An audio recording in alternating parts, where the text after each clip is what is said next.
So today on the podcast, I am so excited that we're here with Elle Halliwell, who is an author, journalist, a health advocate, and the founder of Oracle Ear Seeds. Thank you for being here. I'm so thrilled to be here. I'm such a fan of yours. And I know that's probably sounds a bit lame to say, but thank you. Oh, don't be silly. I'm embarrassed now.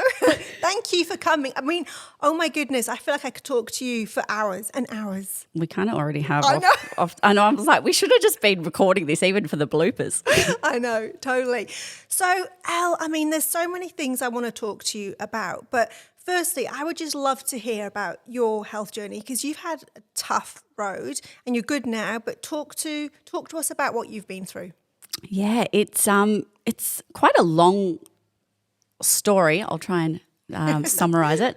So I was diagnosed with generalised anxiety disorder when I was in my early 20s, and I've always been that kind of anxious person, always had that fight or flight response. And so journalism probably wasn't the best kind of occupation to fall into. But I was working at the Sunday Telegraph. So I got a job there when I was a cadet. I was just very good at making coffees, doing the paper run. And about a year after I started working there, I was given the editor role of the fashion section. Wow. Which was, I kind of fell into that as well. Yeah. And all of a sudden, my life just went kind of crazy. So I was going to events, I was interviewing celebrities, and then I started doing the entertainment round. And I'd say probably towards my late 30s, I was doing a Sunday night radio show on Nova. I was doing weekend reports for celebrities and lifestyle on Channel 9. And then during the week, I had my day job at the telly. So a lot of stress. Yes, a lot of stress. And, when we think about priorities, work was just always up here. I missed birthdays, I missed weddings because I always had to be working. And health, way down here. Social life, way down here, self-care, they were all kind of just hidden away. And it wasn't until I just turned 30, riddled with stress and anxiety, wanted a family, been with my partner for almost 10 years, and I was like, okay, it's time. So I went and got a test for vitamin D and folate because I was like, apparently you need to know this kind of stuff before you start. And I got some different results. They were like, yeah, that's all fine, but you have high platelets. And the doctor at the time, my GP, was a good friend, and he's like, look, you're a bit of a hypochondriac. Why don't we just, rule anything sinister out? I'm sure it's fine. And then I think about 2 weeks later, new test came back, platelets were higher. Didn't seem right.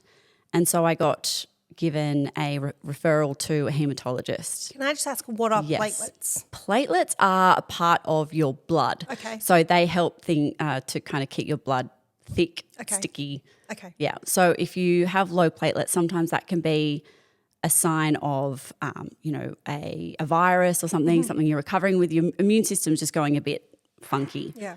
So there was a bit of a wait time between then and seeing the haematologist, and I remember running into the RPA, getting like 15 vials of blood taken, running straight back out to work. And they were like, look, we'll tell you in 3 weeks what the results are. And then 9 a.m. the next day they called me and they said, we need to see you for an appointment. So we booked you in first thing Monday. This was on a Thursday. And what's the first thing you think of? Oh, great, I'm dying. Excellent. And I have to wait till Monday to find out exactly what I'm dying of? Yeah. So I was in a lot of shock. Yeah. Managed to get a kind of chat with my GP who spoke to the haematologist, and that night found out that I'd been diagnosed with chronic myeloid leukemia, which is a rare form of blood cancer. I was like, oh my God, I'm 30. Yeah. This doesn't happen to someone who's 30. Just doesn't. Doesn't happen to me.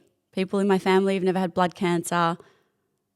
So I was in a little bit of denial, I think. And then 2 days later, I was kind of thinking, okay, so I've got this appointment with a haematologist on Monday.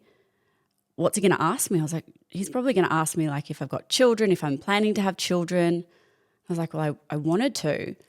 And I thought, I'd done a pregnancy test about 2 weeks before because I was like, I hadn't been exactly careful. Yeah. And I bought a 2-pack. So I took the second test and I was effing pregnant. Oh my God. I was like, wow. Okay. So many emotions. Was not expecting that one. No. So by the time kind of Monday rolled around, I was like, well, yeah, so I know what I've got, but here's a little kind of spoiler for you. I'm also pregnant. Yeah. And his response was kind of like, well, I would highly recommend that we get that problem out of the way. Wow. So because this illness was such a rare thing for someone 30 to get, it was usually like in men who are over 60. Wow. They didn't really have any precedent in terms of what to do in this situation. So I felt very alone. Like I could not find anyone who'd been in this same kind of predicament. Yeah. And so I was like, well, hang on. Like I'm not going to go on fertility treatment only and get rid of my child, like my baby, to go on fertility treatment. It just sounded weird. Like it just didn't sound right. I was like, look, if this baby is growing and has that kind of, I don't know, strength to stay in there and keep cooking, maybe I give it the benefit of the doubt. And I was only, I think, 4 weeks pregnant. Yeah. And so we went down to South Australia, got a second opinion, and, you know, the specialist there was like, yes, your doctor was right. Like, this is risky. Yeah. Like, super risky. We don't know what's going to happen. And risky because you couldn't then have the treatment for the cancer? Correct. Yeah. So in the year 2000, a new drug came on the scene for people with CML. Before that, the life expectancy was about 3 to 5 years. Oh, my gosh. It was a very, very deadly illness. Yeah. But this new treatment had completely changed the outcomes for people with CML, but I couldn't take it when I was pregnant. So I was like, okay, so what do? Do I wait? Yeah. What can I do before that? So they said, look, it's kind of a bit of a wait and see. There was one drug that I could take, which wasn't, you know, really pleasant, you know, injecting myself once every few days. But they said we could try it. And I was like, all right, well, let's give it a go. What else am I going to do? Yeah. So I did. And the whole experience really made me, it gave me a chance to stop and breathe. Because I think that sometimes in our lives we don't. We're on that wheel and we're just constantly trying to catch our breath until we just kind of pass out. Yeah. You know? It's true. And I felt like the universe KO'd me at that point. Yeah. Well, I mean, that's enormous. Like, there's not really much bigger than that, is there, to have all of those things happen in, a couple of days, learn all those things and make decisions, and it must have been absolutely terrifying. It was. But it was also kind of a motivator to me because I was like, okay, well, if nothing else is going to make me stop and look at how I need to change my life if I want to live, then having a baby and having the pressure of another human being relying on me to do that is kind of the perfect motivator, right? And so after that, I really just focused on looking after my health. So my health went from, you know, right at the bottom of the priority list right up to the top again. Work became something that I would do only if I had the capacity and on my own terms. And it was a really big shift. And I think that anyone who has that kind of A-type personality, it's something that they struggle with because they're like, oh, but I want to do everything. I'm that, hands up. Yes, that is me. I know you are. I can spot you a mile away. I try and hide it, but it's true. That is exactly the problem. And I think that, you know, being forced to relook at your entire life and put your health at the top is probably the best thing that can happen. You know, I'm not saying obviously it's a good thing that happened, but for all of us just to listen to this and go, we need to put our health number one, right? 100%.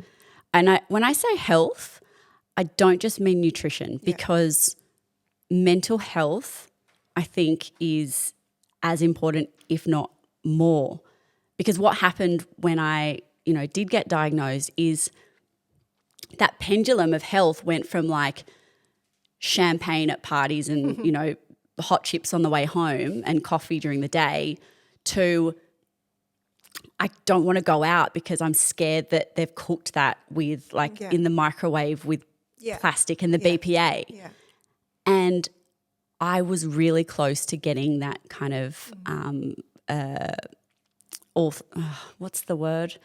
Like it was starting to create a mental health problem for me because I was getting so stressed and anxious about the choices that I was making and going to someone's house and not knowing how they cooked the food that I realized, hang on, it's probably doing worse for my health than, eating those things occasionally and just kind of enjoying my life. And I thought, okay, just take a breather, think about what is going to be the best balance of looking after my health from a nutritional point of view, but then also giving myself a break because I was so hard on myself. Oh, absolutely. But I don't think you're hard on yourself. I think that, I would have been exactly the same. Like, I think that you've gone through something, it's so frightening that, and I think that it's kind of like, are we sitting ducks? Because we're sitting here and we're breathing in, we're drinking the water that's potentially got what in it, we're eating the food that's processed and got chemicals added. The air, Sydney air is supposed to not even be clean anymore. It's really difficult, right? And I think that if you think about it too much, it stresses anybody out. And I think in with your situation where you were pregnant and then had this diagnosis, I can't even imagine how horrific that would have been. And I would have been the same. I'd have been lock me in a padded room and just give me filtered water and organic food because it's really scary. And I think that today as well, in this age we live in, there's always something to scare us, right? It's scary. I don't even tend to really look at Instagram because there's someone saying something scary. And it's like, oh my God, that's just freaks me out, what you can and can't do and all the dangers in life. But like you say, I believe what we should all do is empower ourselves with education and knowledge so we can make decisions, do as best as we can, but don't stress if you, have a blowout or do something. It's not the end of the world because that does have a more negative impact, I think, on your mental health, which is, can spiral out of control pretty quickly. 100%. You look at, some of the information out there and I think being a journalist, it's really important for me to go, what's the reasoning behind this person saying this? Totally. Like, what's the agenda? Yeah.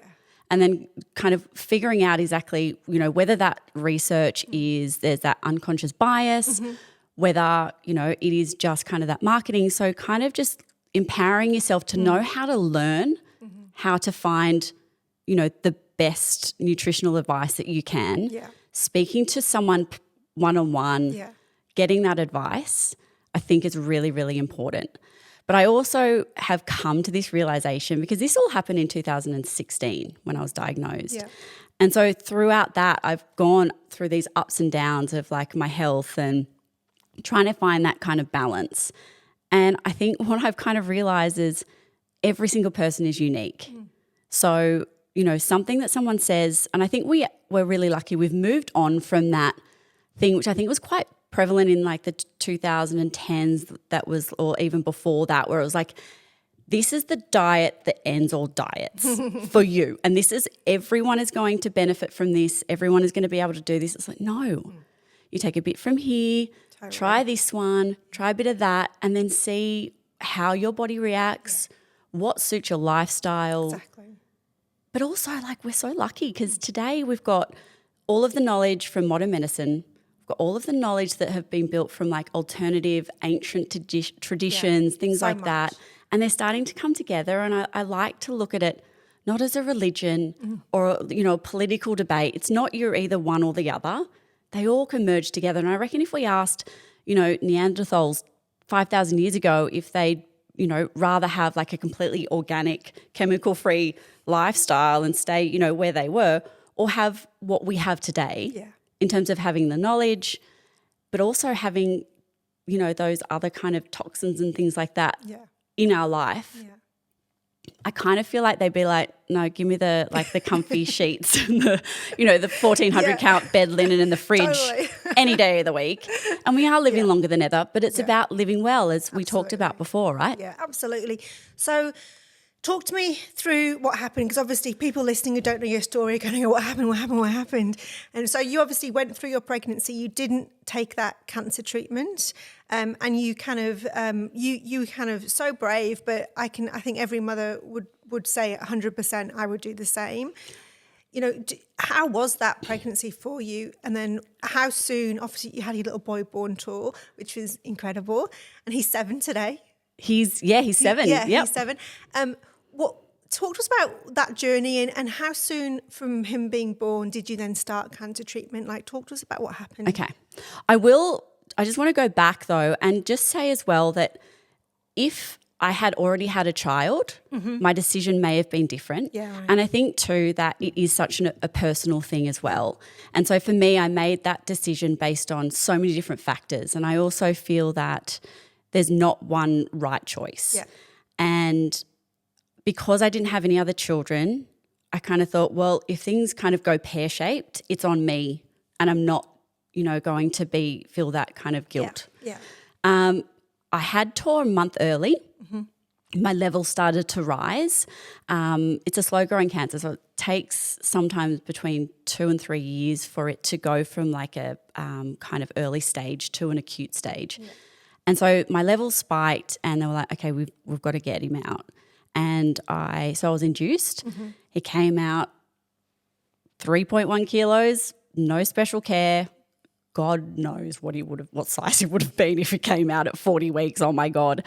And so that was kind of lucky there. And then about 2, I begged and pleaded. I said, can I please just breastfeed for like a couple of weeks? I just wanted to give him that hit of nutrition. And so I literally spent the first like 2 or 3 weeks, I think, filling my fridge. I was so emotional. I would just be sitting there with the pump, like sobbing, going, oh my God, going through like the idea of starting a cancer treatment, having a newborn. Oh my God. Anyway, so I was just a cow for the first couple of weeks. Managed to kind of fill the freezer. Yeah. And then started on my cancer treatment, and that was terrifying. And the first, I think, couple of months were pretty hectic. Like there were a few, and that's the thing. I was also going through pregnancy or motherhood for the first time. So I didn't know what was like postpartum symptoms or whether it was the cancer symptoms. So my hair started falling out. I was like, oh, this sucks. I was getting, nausea. The fatigue was just brutal. But I think because I didn't have any other kind of precedent there, like I didn't know what motherhood was like, I just kind of defaulted to, it's just new motherhood. Yeah. And it just helped me to kind of feel a bit better and a bit more normal. Yeah, wow. So I ended up kind of, I guess, acclimatizing to that treatment and was really, really lucky that I think it did take a while. Yeah. But eventually I got to a point where my cancer was in a form of remission, which is called molecular remission. Okay. So I will still have the cancer-forming chromosome. So they 2 chromosomes break off and switch apart and join back together. But I'm happy to say, after a very rocky ride, still in molecular remission. That's amazing. Which is very exciting. It's so exciting. Like, oh my goodness. Like, and I guess that because, you're in the remission, but I guess you've always got that concern, right, about your health, right? So talk to us about what impact that is, how you take care of yourself now versus obviously pre all of this when it was just, health down the bottom. What are some of the choices that you make for yourself now, knowing what you know and what you've been through? Yes. Okay. So I am still on my treatment. Yeah. So I have to take that twice a day. It's an oral form of chemo. And that's a reminder every day, but I don't look at it as a bad reminder. Yeah. I just go, oh my God, I'm alive. Yeah. How good's this? So when Tor was about, I think, a year and a bit old, I started studying naturopathy because I thought that the doctors, while they're amazing and, I have so much gratitude to them, the lack of nutrition support that I got and lifestyle support was woeful. And it made me really upset. And I thought, okay, well, I'm a journalist. Let me figure it out. So I started, researching how can I look after my health best. And also that of my child. So I started studying naturopathy, and that was about 4 years of study, and studied herbalism as well, because was just looking for kind of ways that I could support my body. And I think that natural health is really great for preventative support and trying to prevent those lifestyle diseases from forming. And so if we can choose a natural option, great. Yeah. And then we've got the, modern medicine to be there, for the cures and to, those acute kind of issues. And so that's kind of how I came across ear seeds, because I was looking for something. I just didn't want to take any more tablets. Yeah. And I knew that, it is that thing where you'll take a tablet for something and that will cause something else, other issues, and then you'll have to take another tablet for that. And, after a while, there's a meal of just tablets, things to swallow. I know. And also I think it's, a little bit of a bandage kind of thing where you can just imagine a dam and then you're just like patching things up all the time. Whereas if you can try and look at those fundamental things, which I think it's in all of our power to do that, which is lifestyle, food, stress, fitness, all of these things, it can make a huge impact, right? Yeah. Oh, so much. And so now what I've kind of really found is a nice balance. Yeah. I know what works for me. Yeah. I have kind of gotten to the point where I'm quite an intuitive eater. Yeah. If I'm hungry, I'll eat. And rather than kind of just rushing and opening the fridge and kind of looking for the first thing that, appeals to me, I'll kind of just take a minute just to go, okay, well, what do I crave in terms of like my nutrition? I read this really interesting book called The Dorito Effect. Okay. And it kind of showed how, they did these studies on animals where the animals would have a certain illness and they would automatically go to, or I think there were sheep, they'd automatically go to certain plants because they knew that it would help with their illness. And I kind of thought, oh my God, we've lost that ability, right? Yeah. And I'm not an expert about it. I'm like, oh my God, I could so just smash like a burger, even though I probably just, need some iron and, protein or something like that. But I like the idea. And so I do try and eat intuitively and I don't kind of deny myself, little pleasures as well, because nothing, in my opinion, is better for my mental health than going and having a small glass of rosé with a girlfriend in the sunshine on a Sunday afternoon. I know, nothing beats that, right? No. As soon as the sun's out, it's like, oh gosh, where's the rosé? Exactly. So I just really believe in balance and just that 80-20 rule of going, okay, if I can, crowd out the bad foods with just eating really good homemade, I love cooking and everything I make, I'll try and make from, just all natural ingredients. Yeah. And then I feel like whatever I'm making, I can make those kind of comfort foods. Yeah, totally. At least I know what's in them. Oh, I know. That's the thing, isn't it? At least you're in control of what's going in your body versus buying something processed. It's actually a really good website from the UK. I don't know if you came across it in your research. It used to be called, I don't know if it still is, Cancer Active. And it's run by this Dr. Chris Wollums, and his daughter died of brain cancer. And he was a doctor, and he basically, when she died, I think it was something like 20 years old, so very young, he's dedicated his entire life to cancer research, and it's independent, so it's not aligned to any of the other cancers. And he's written so many great books. There's a great one called The Rainbow Diet, all based on nutrition and food. But it's fascinating, and I can't remember, I haven't looked at his stuff for years, but I think that he was saying that cancers, he believes, 25% attributed to lifestyle stress and cortisol and all that kind of stuff, and the pituitary gland, and it's fascinating to kind of hear about it, because I think in his studies, and not just his but a lot of people, that when they look back to thousands of years ago and digging up bones and things, cancer wasn't there. It was virtually non-existent, whereas today, obviously it's everywhere, right? It's so true. I really do feel, and it's funny because I reckon if you said that same thing 15 years ago, you would be cancelled. Yeah. Because they just hadn't had that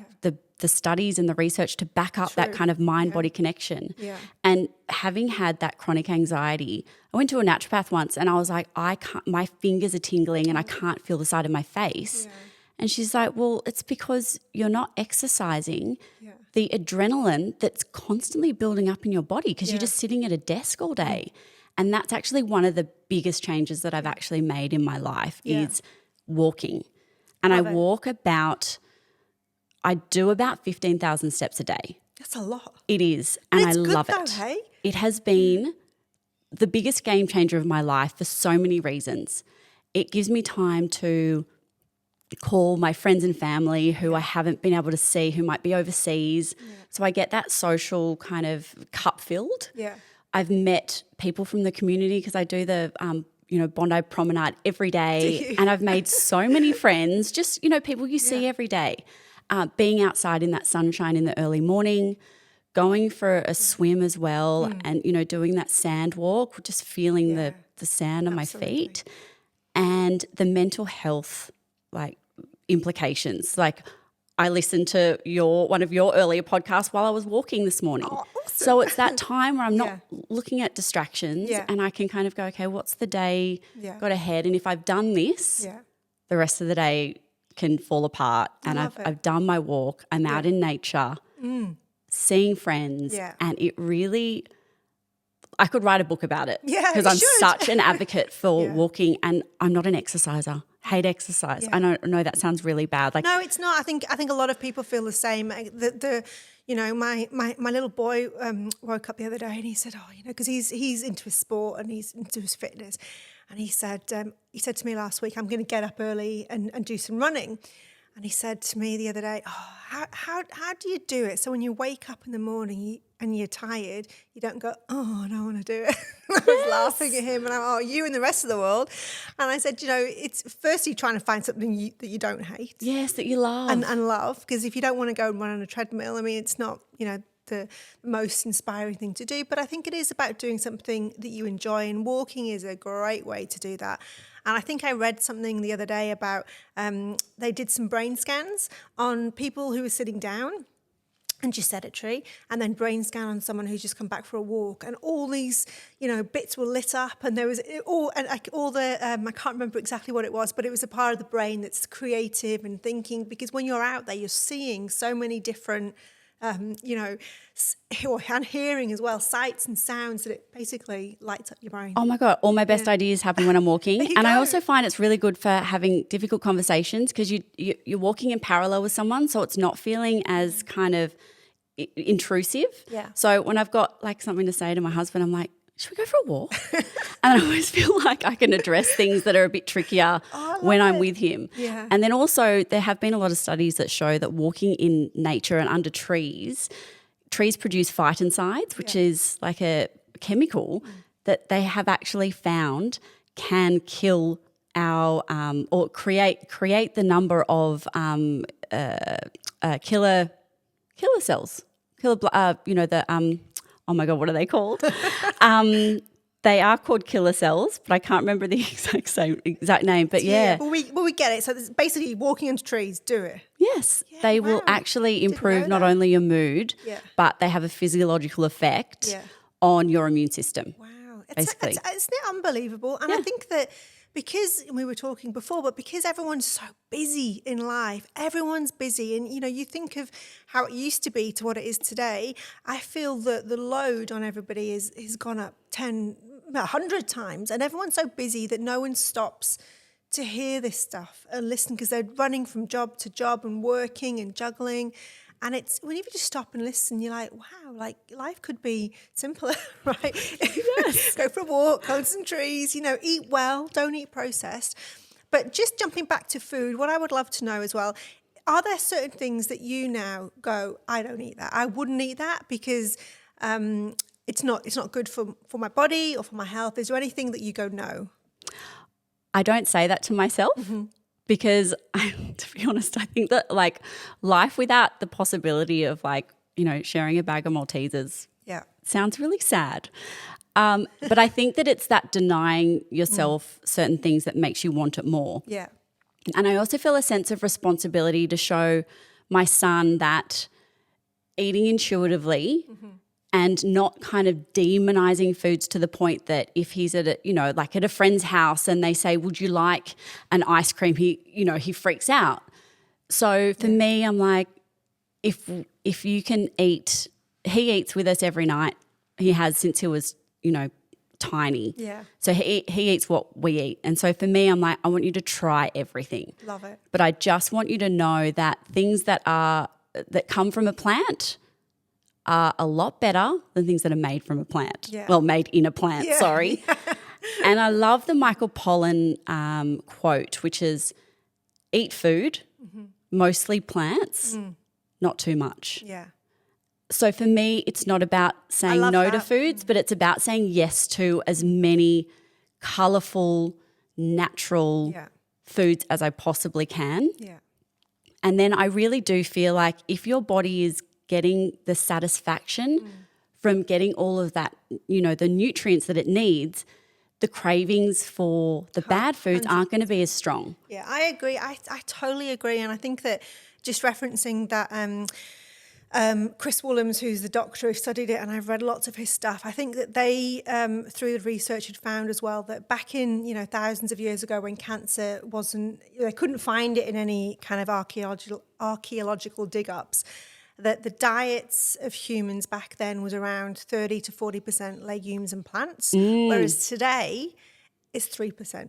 Wow. And he was saying, so basically eat as much plant-based food as possible. It's fine to have animal foods and meats and stuff like that, but you need to make sure we're eating as much plant-based food as possible. And I think that's without a doubt it's fallen away, right? Because you think of fast food, it's all meat, and processed meat as well. Yeah. But yeah, I agree with you 100%. I don't believe in demonizing food because I think it makes us want it more. And I think that with kids, as we were talking before, you really want your kids to have knowledge as well, so they can make choices when you're not there. Because when they grow up, I remember this is, my mum was a herbalist, and she was very, she's still here, but she was a herbalist when she was a lot younger. And so when I grew up, and we weren't allowed chocolate, and we weren't allowed any kind of sweets, and it was a no-no, because she was like, it's not healthy, it's not good. And then when I was at school, in primary school, and I remember it, we had like a little corner shop around from the school, and that was so long ago that you used to get those like little jelly teddies, and they were like half a p, so like half a penny for one. And I used to go in with like 20p and go, I want those sugars. And I used to just like devour them, but I would never tell my mum. Yeah. And it definitely, I would go and do it anyway, but it was because she wasn't there. It was like, I'm going to take the full opportunity to eat as much sugar and chocolate as humanly possible. Yeah. It's so true. I guess it's also like how in Australia, like we have, we used to, it's changing, but like that alcohol culture, we're known as like the big drinkers. Yes. Whereas you go to Italy, you got kids that are 10 having a couple of sips of red wine at night, and it's just not a big deal. Yeah. So when we kind of make something a big deal, it's almost like the devil on the shoulder's like, do it. You want it. 100%. That's all you want. Yeah, it's the mind, isn't it? It's so important. And we were chatting to one of our nutritionists a couple of weeks ago, and she was saying that the gut and the mind, when the body is created in the womb, are created at the same time.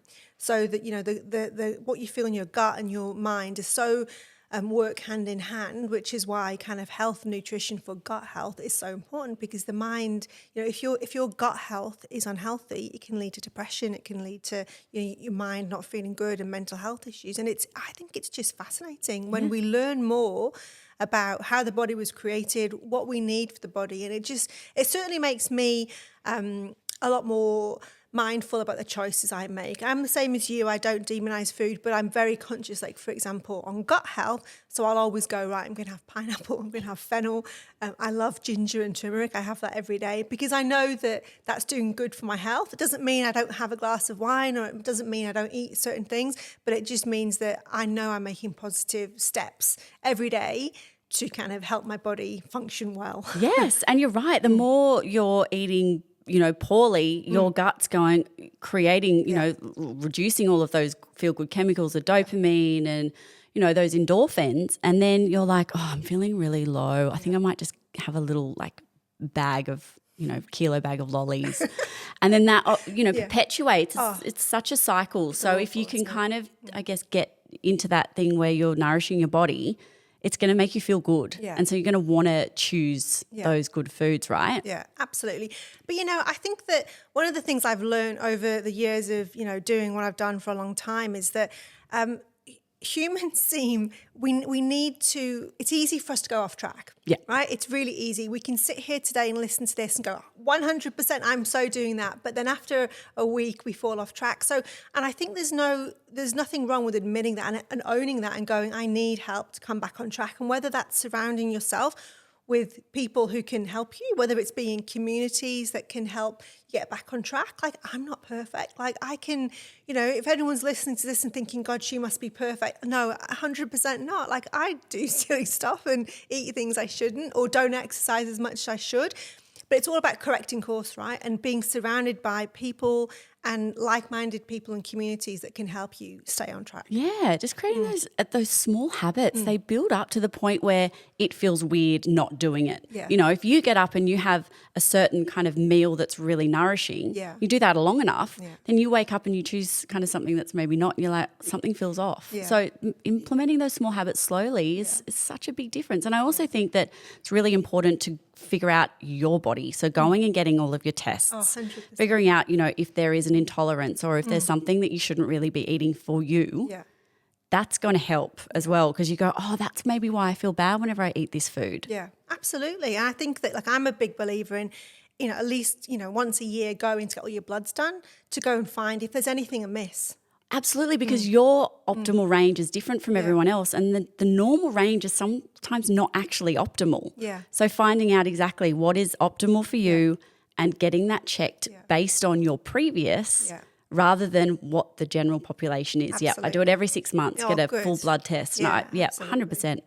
Now, talk to me about the ear seeds, because I'm fascinated by it. So it's based on the premise of acupuncture, right? Yeah, so it's kind of more like reflexology. Yeah. So if we think about the ear as kind of a microcosm of the body, and what we're learning now is the ear is massaging the ear and stimulating the nerves in the ear is one of the fastest ways to tap into your vagus nerve. Yeah, right. So the vagus nerve is one of the 12 cranial nerves, and it is kind of in charge of regulating your parasympathetic nervous system. Okay.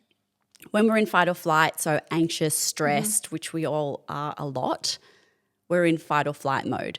And back in the day, if something was chasing you, you'd run away, you'd get in, your adrenals would start pumping and you're like, okay, you'd run away and you'd either burn or fight or flight that energy out. So the adrenals would kind of go back to a rest and digest state, which is what we're supposed to be in normally. That's our parasympathetic state. So that helps us to digest our food, to sleep well, and also to, reproduce. It tells the body this is safe. Like we're in good conditions for you to repair the cells and things like that. So vagal nerve stimulation and toning is really something we have to do almost, regularly now, because we're not able just to kind of regulate our nervous systems. Yeah. And so that's why I found ear seeds so great, because they're literally just stimulating the nerves in your ear. And we have so many nerves in our ear. There's, I think, 25,000. Oh, my goodness, Yeah, really? that's including the inner ear as well. So when we're kind of playing with our ear, as I said, like before we started chatting, that a lot of kids or people will find that playing with their ear actually relaxes them quite a lot. And is that your earlobe or anywhere in your ear? Just your ear, like the whole ear. So there's so many different techniques that you can do, like even just kind of rubbing your ear like this, or kind of humming and putting your hands to your ear can really massage that nerve and tell your body, oh, there's nothing to be afraid of. You're safe. You can chill. You can go to sleep. And so that's why I love these seeds, because you can just put them on at home. They're stickers and you just pop them on and you just press them. Yeah. And that's going to stimulate the nerves to put you in a really calm state. Amazing. And how long do they stay on for? You can keep them on for up to 4 to 5 days, and you can swim and wash your hair with them, and they'll And they stick look on. pretty, right? Oh, look at them. They're beautiful. So I'm wearing the crystal and gold ones. Oh, and nice. I just love them, like for headaches and things like that, migraines. Because I don't know if you've ever done it, but if you press kind of the antitragus area, which is just at the top of your lobe, when you've got a headache, it's the same as that kind of acupressure point here, and it almost instantly just removes that acute feeling of pain. Wow. And being a skeptic, Yeah. being a journalist, I've always been quite skeptical, and I was like, I don't know if this is just something that's working for me. Yeah. And it's quite amazing, not only from customers, but also just the older people in my life who are very much into the conventional medicine. Yeah. Having them kind of say whenever I see them, oh, would you mind just putting some seeds on? I've got a bit of shoulder pain. Wow. I almost, at the start I was like, are you just trying to kind of nice. humour me? Yeah. But it really is fascinating, and the more and more that I was researching it, the more I realised that there is actually kind of a scientific reason based on neurology as to why this works. And it's actually something that was created, or the ear was mapped in the 50s by a French neurologist, because acupuncture, Chinese traditional acupuncture, was not actually covering the ear. So it used to be all the meridians were the body but not the ear. And so since he created this acupuncture kind of system, they've also adopted it. So now it's a blend of Western and Eastern I love it. therapies. Well, so I'm it's so really trying fascinating. it. I'm so trying Oh, we're going to do it after I- this. I'm so excited. I love it. And I love how they're like decorative. I think that's just beautiful. I think it's just so nice. I love all this kind of stuff. I'm always looking for ways, easy ways, I must say, to improve health, right? Yeah. Because we're not here forever. And it's like when we are here, we want to live as good as life as we possibly can. And I think that, things like this, I think they're amazing. So well done you for kind of, creating this awesome business, because it's fantastic. And well done you. I'm so pumped about Zing.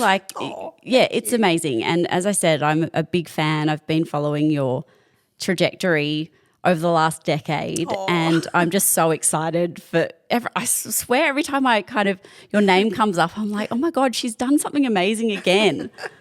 So well done. Well, thank you. I love it. I just love this space. I love health, and I love doing stuff. I'm not a sit down, just not doing something person. You could call it a disorder, but I just have to do stuff all the time. And I think that if you can do stuff that's going to help other people, as well as, helping yourself learn, I think that's great. So I'm passionate about it, and I love it. And I'm just so happy that we've got to talk to you today, because your story is just incredible, so inspirational.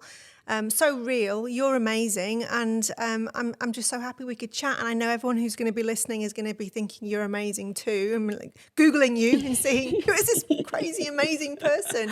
So thank you, and thank you for talking to us about your ear seeds too. I can't wait to have a go. Oh, thank you so much for having me, and thanks for creating such a beautiful platform. Thank you so much.